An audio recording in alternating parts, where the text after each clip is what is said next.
আজ রান্না করে নিয়েছিলাম ডুমুর। আমার কিন্তু ভীষণ প্রিয়। তো ডুমুরটা অনেক দিন খাওয়া হয়নি, অনেক দিন পর পাওয়া গিয়েছিল।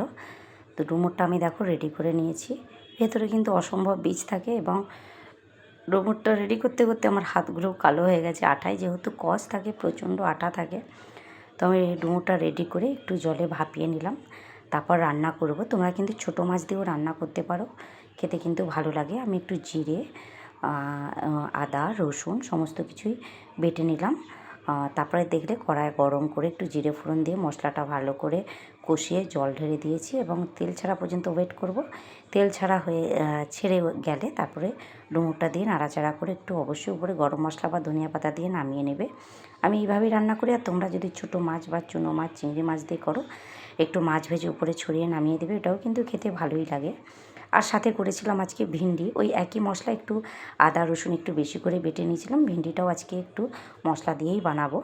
তো প্রথমে কড়া গরম করে আমি ভিন্ডিটা ভেজে নেব, একটু লবণ আর হলুদ দিয়ে আমি ভিন্ডিটা ভেজে নেব।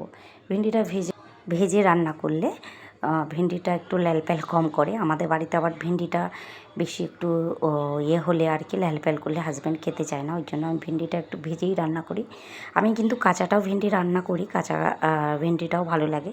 যেদিন মনে করবো যে হাজব্যান্ড প্রতিদিন খেতে চায় না, অল্প ভিন্ডি থাকলে সেদিন আলু দিয়ে কিন্তু আমি কাঁচাই রান্না করি। আজকে হাজব্যান্ড খাবে, ওই জন্যই এত মশলা দিচ্ছি। বলে ভিন্ডিতে আমি খুব একটা মশলাও দিই না।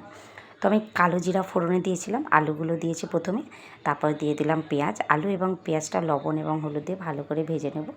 ভাজা হয়ে গেলে আমি যে মশলাটা আগের থেকে করে রেখেছিলাম, জাস্ট একটু মশলা দিয়ে একটু দিয়ে ডুমুর করেছিলাম আর একটু মশলা রেখে দিয়েছিলাম, সেটাই ভিন্ডিটা রান্না করব বলে।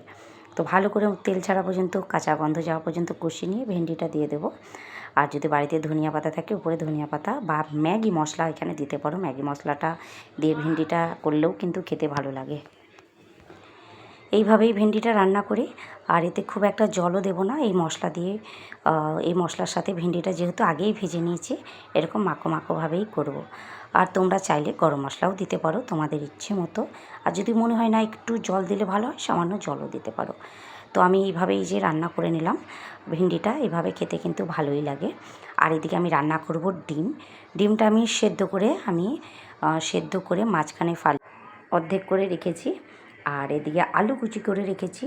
আলুর সাথে জিরে গুঁড়ো, লঙ্কা গুঁড়ো, হলুদ গুঁড়ো, টমেটো সমস্ত কিছু মাখিয়ে এই যে একসাথে দেখো ডিম আর আলুটা মাখিয়ে বসিয়ে দিয়েছি। এইভাবে ডিমের তরকারি কিন্তু খেতে ভালোও লাগে। কেউ যদি না খাও, এর ফুল রেসিপি অন্য কোনো এক সময় দিয়ে দেবো।